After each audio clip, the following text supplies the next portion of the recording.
We've traveled both the capital wasteland and the Mojave as a super mutant, and the next logical step would be to round out the trilogy by repeating the experiment in Fallout 4.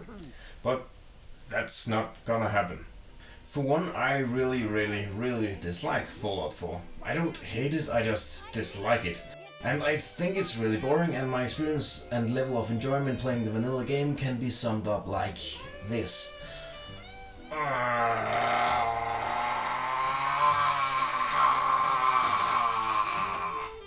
And for a second and even better reason, there is no super mutant mod that achieves anything close to what is present in New Vegas or Fallout 3. There are 5,000 booby mods for Fallout 4 and 0 super mutant mods. Which means that people that play Fallout 4 really like anime boobies way more than they like super mutants, which is actually fine because I really don't want to play Fallout 4, so you fucking go do your thing, you creepy weeaboos. What we are gonna do, however, as you can see from the title of this video, is to attempt to survive the Courier 6 adventure as a ghoulified man person, because this mod that I found promises everything that was missing from the 2 super mutant mods that I played through previously. It not only physically changes the player character, making them immune to radiation and offering up unique perks to be picked, but it also actually supposedly changes faction reputation for real, and splices dialogue so that the player character will actually be referred to as a ghoul, and I'm here for that. Let's go.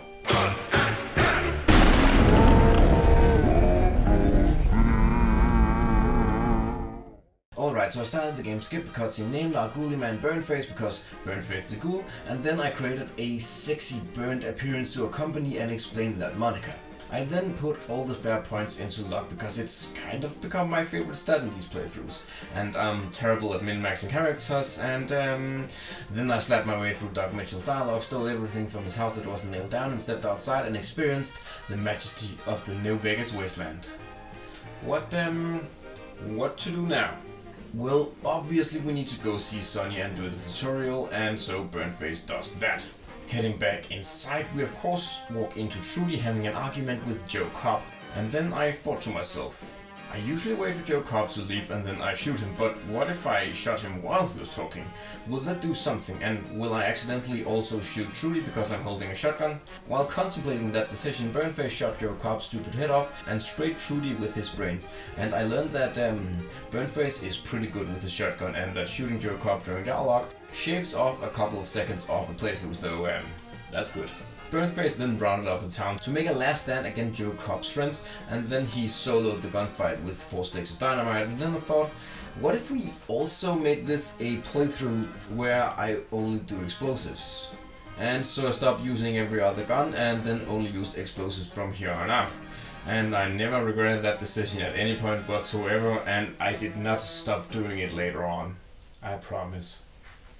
Anyways, I figured out that if we were gonna do explosive only, I would have to knock over the Power Ganger Fortress, so Burnface headed over there, and then he killed everyone, but there was unfortunately not a whole lot of explosives, so it was kind of a waste of time and dynamite. Upon exiting the Power Ganger prison, I realized that our best bet would be to go to New Vegas, and to do that we had to avoid the Deathclaw Pass, because while I can kill a Deathclaw normally, I sure as shit can't kill one with just sticks of dynamite, so we had to get our asses over to the highway on the eastern side of the map.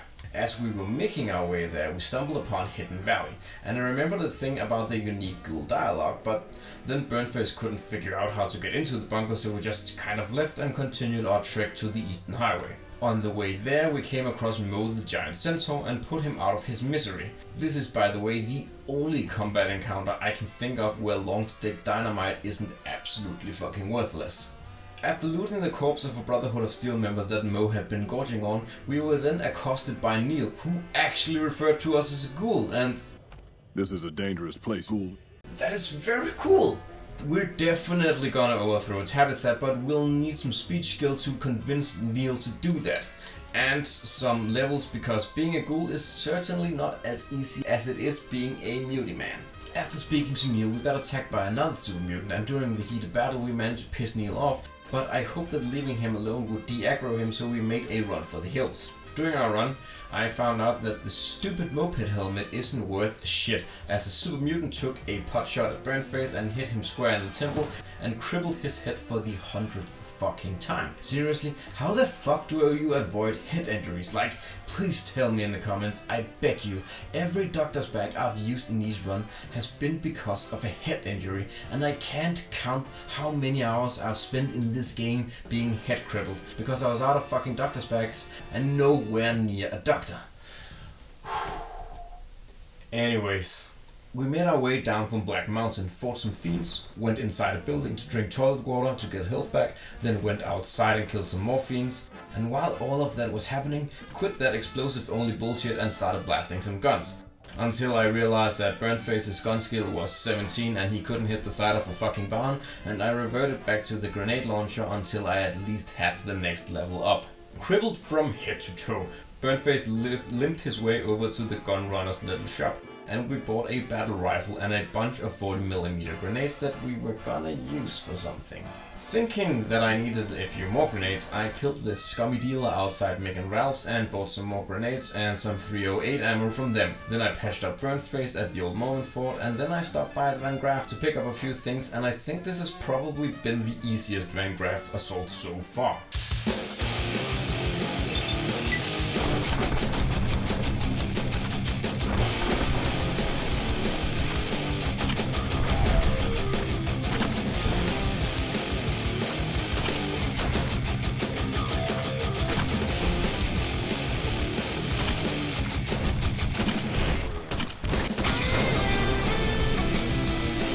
After our assault on the Van Graffs, we looted everything inside that wasn't nailed down, and then we limped to the gun runner shop, traded in all our things for a 6-shot grenade launcher and no ammo.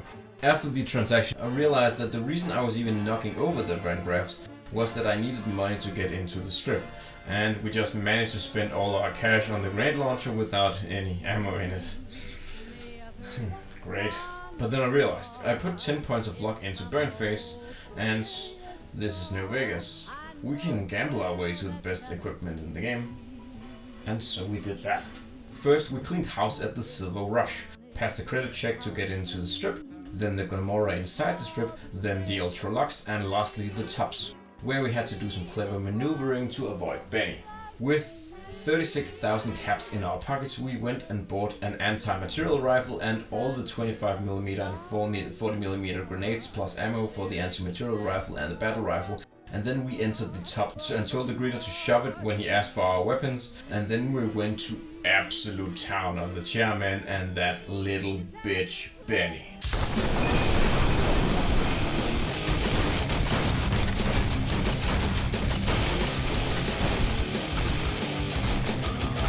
After Burnface's rampage, we were just about to go up and say hi to Yes Man, but then I thought, I have never sided with Mr. House, and this is the playthrough to do that. So then we went and talked to him. You've been a busy courier, haven't you?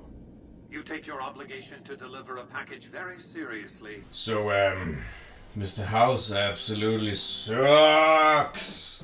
He wants us to go to Kaiser's camp and start the robot thingies, but because Burnface did a side quest where he bugged Mr. House's system so that the followers could attempt to steal his eternal life tech and use for good, we managed to level up enough to put enough points into speech and get it past 50 so that we can talk Neil into helping us at Black Mountain.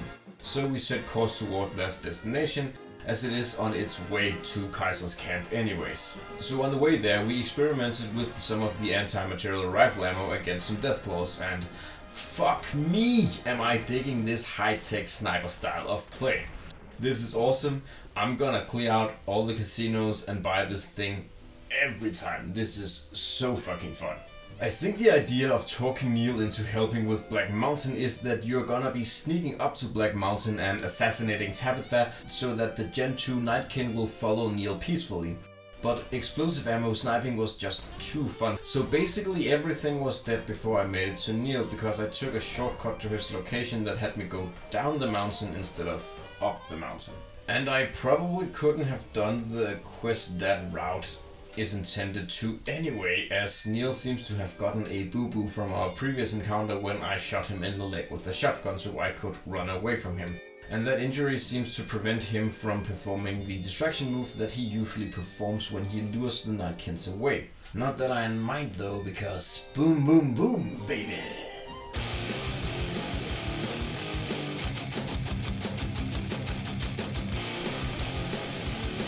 At the top of the mountain, I naturally recruited Raoul because us ghouls are gonna stay together, and then him and Burnface murdered Tabitha and her goons, and gave the all clear to Neil.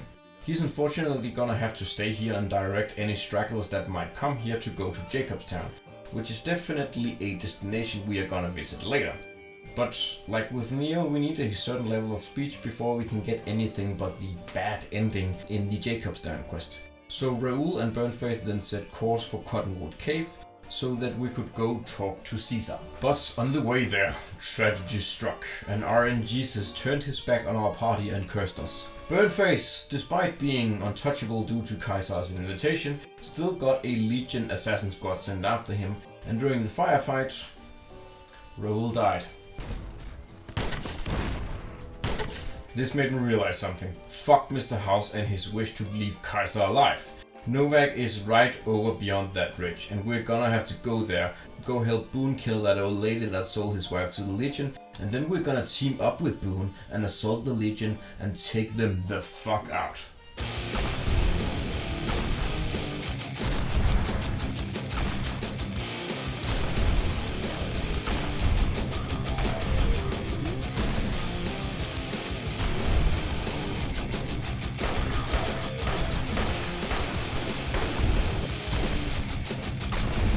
Well, that was fucking easy. Let's continue, Boone, to Kaiser's camp itself.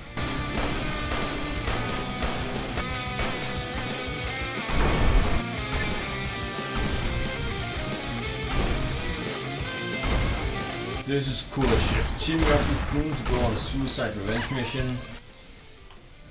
That's the shit, man.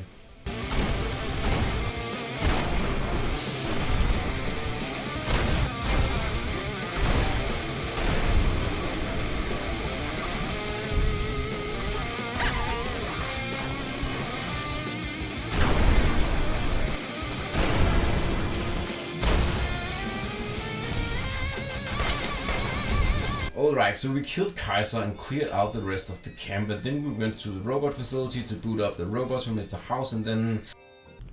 I see you reached your destination. Mr. House fucking sucks. He's like a depressed Iron Man and he's so fucking lame. Fuck that guy, we're going with the NCR. Alright, so we took Ambassador Croc up on his invitation to meet with us that he sent weeks ago by in-game time standards, and we agreed to help the NCR out by preparing for the upcoming battle with Kaiser. But on our way to mediate a truce with the Boomers, I realized that Burnface would need 20 points in repair to go the easiest route of that questline. So we decided to instead to veer slightly off course about 340 degrees and headed to Novak and up the hill to go make contact with the Bright Brotherhood. With the exception of Havisham, which can obviously be chalked up to him being nutty, everyone acknowledges us as a ghoul, which is really cool, and our ghoulified state even seems to have some effect on the outcome of the quest's climax. See, the Bright Brotherhood are here to launch a spaceship and travel to the Great Beyond, a place where they won't be hated by humans. Unfortunately, a clan of Nightkin are here because they found a shipping invoice that states that a shipment of stealth boys, which they are addicted to using, was sent here to the Repcon facility, and because of that, the two factions have been battling over control of the facility, and the less than combat ready Brotherhood has been forced to hide out upstairs while the Nightkins are locked in the deep, dark, dank basement. Normally you have to descend into the basement, battle some Nightkin, and then you have to choose between siding with the Nightkin led by Davison and Antler, or this pleasant gun for hire that worked for the Brotherhood. But somehow I was able to negotiate a deal. I would find out what happened to the sniper man's girlfriend, and then I would go check on the state of the invoice for the Nightkins. I'm sure that this can be done in the vanilla game, but it seemed like being a ghoul made it easier.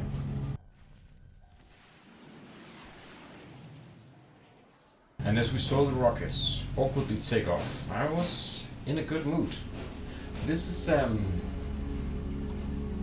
really good mod. Back on the road, we made a bet with the guy outside the Boomer's base that we could make it to the gate and back, and then we did that after a couple of tries.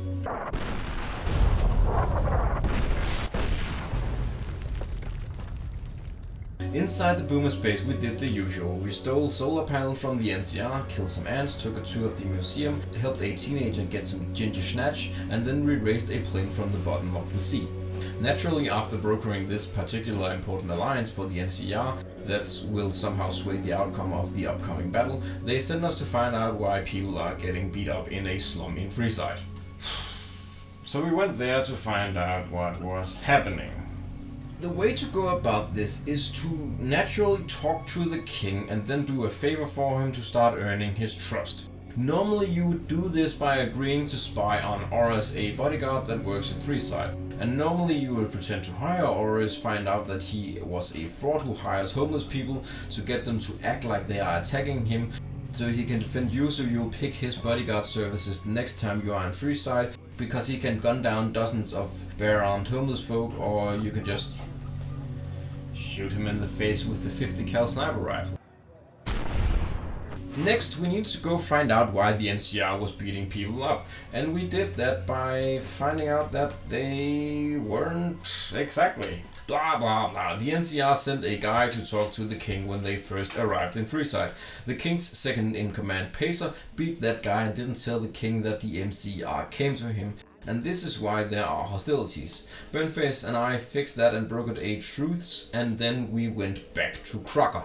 Crocker then sent us off to talk to the lady colonel person at the big dam, and she sent us to make the Khans not gonna be attacking us in the final battle of Hoover Dam. At first we tried to convince Papa, but the only thing we succeeded as was to make the Legion envoy attack Papa to prove his worth and then commit suicide by Khan. But Papa himself wouldn't budge, so we rallied his lieutenants to our cause and then we groomed Regis to take over as head Khan. And then on the NCR's orders we assassinated Papa Khan very covertly and installed Regis as the new leader and brokered a truce between the Khans and the NCR. The NCR is the good faction only by virtue of the other factions being way worse. After that we were sent over to the Gomorrah to stop the Omerta's plan to take over New Vegas during the next battle of Hoover Dam, when the other factions are occupied with, fighting the big battle at the big dam.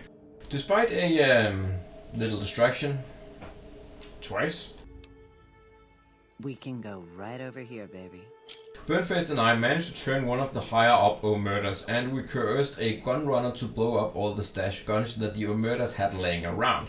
And then we used another guy's snuff movies to convince him to stop working for the Omertas. And in the middle of all this backstabbing, the Omertas turned on each other, and Boone and I manhandled the last Omerta thug with our bare fists.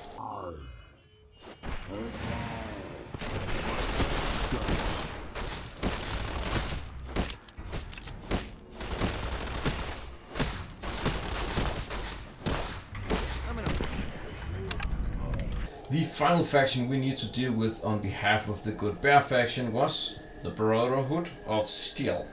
We could have gone by it like this. Either done their questline and used our legions as leverage to broker a truce. Or we could have just picked up Veronica and used her as leverage to broker a truce. But either of those two things take longer than just blowing up the bunker, so it was time for another Boone and Burnface mission. Oh yeah!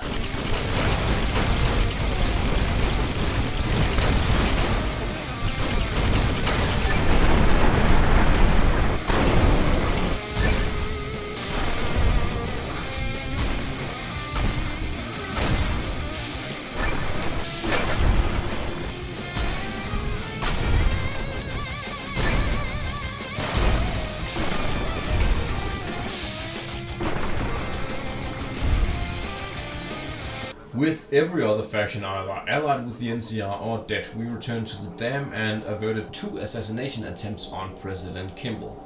From this point we can of course trigger the Battle of Hoover Dam and march to victory, but I think we need to go see what is up at Jacobstown, the final Ghoul test. After a lovely stroll through the mountain path, we arrive in Jacobstown and initiate the final Ghoul test. Will the game go 3 for 3? And will Marcus acknowledge me as a ghoul? Welcome to Jacobstown, Ghoul.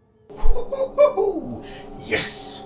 Now let's go help out some Nightcanes. I really like this part, and I definitely felt a sense of belonging while doing it, because we weren't just helping out some random sad sacks of shit. We were helping out some fellow freaks with their problems. And aside from Keen calling Burnface a human once during the confrontation when the Nightkins tried to take the new stealth boy, it was generally an immersive experience that saw us walk out as a freak and intimidate the NCR mercs to leave. And it managed to replicate that same feeling of lore awesomeness that I felt during the Bright Brotherhood quest, when they also acknowledged Burnface's burnfacedness. Well, I guess we've run out of cool stuff to do in the Mojave, and it's become time to end this, which I'm a little bit sad about, but here we go. And it is actually not a bad way to end things. Normally the Yes Man route is the Yes Man route and kinda plays out the same way every time. And you can't really change anything about the battle itself except adding the Boomer Bomber. But with the NCR, the battle actually changes a lot depending on just how much you have helped out the NCR. During Burnface's quest, the Khan showed up and helped us. And later the Ranger showed up and assisted. And they actually went into Kaiser's camp with us instead of what the robots usually do, which is just stand outside. And I guess that's another thing. Because we disabled Mr. House, the robots aren't participating in the battle either, so that's new as well. All this made getting through the dam and to the camp and through the camp a really easy ride. And when confronting the Legate, Burnface, he just laid it to him down straight. Walk away and live to fight another day. And then the Legate agreed and withdrew to the other side of the dam and headed back east, living to fight another day. And we proved that you can indeed beat Fallout New Vegas as a badass ghoul man. And it's fun doing it because the mod is well made and it recognizes the player's ghoulification, and it's especially fun if you're a sniper ghoul with explosive ammunition. Yeah, so give Ghoulified a go. It's an extremely well made mod, and it really enhances the experience of playing Fallout New Vegas. And for a guy like me who's put over 3,000 hours into the game, it's refreshingly refreshing to come across a mod like this that completely sort of re-ramps how you experience the game. Yes. So yeah, go play with that mod. Until next time, bye bye.